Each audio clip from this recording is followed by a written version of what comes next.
Hey guys, so these market conditions this week are still absolutely horrible. Looking at the daily here, I still don't want to touch it, and here's why. If we get some sort of positive news announcement, there is really nothing to stop, just a straight shot back up. On the opposite side of that, if we continue having this tension, there is really nothing below to stop us from going lower. So there's really no good supply or demand above or below within the near vicinity. So just be mindful of that.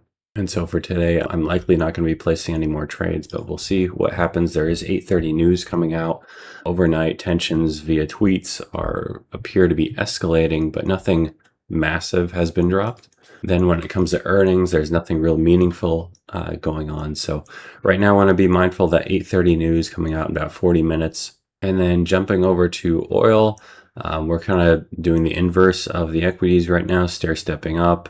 One thing that's very anecdotal is a lot of times when I see these slow grind ups, it's not uncommon to see them have sharp reversals. I don't think that we have the picture right now for that to happen, but it absolutely could. It's just not something that I'm going to be trading. Gold didn't make it quite high enough for me to want to start selling, and it makes sense that we're pausing where we are, so I don't want to. Everything just seems normal and in alignment there, and it's easy to argue either direction. Still staying away from natural gas. Copper is still interesting to me, but it's not something that I'm seeing a lot of clarity on.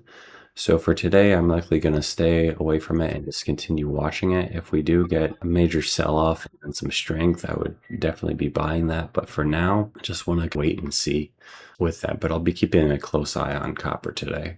So looking over at the euro, this is having a pretty significant sell-off as of the past hour or so. And unfortunately for the euro, it has a long way to go. So if I see an opportunity to sell, I think the euro is a prime candidate for doing so. The yen seems to be in a similar state of selling off.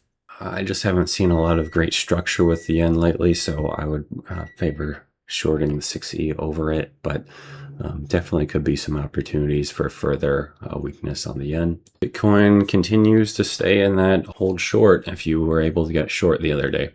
And so that's about it for today. So just to recap, I'm primarily going to be focusing on 6E right now. I don't think there's going to be any trades anytime soon. This is just a mess. No clear structure in here, just selling.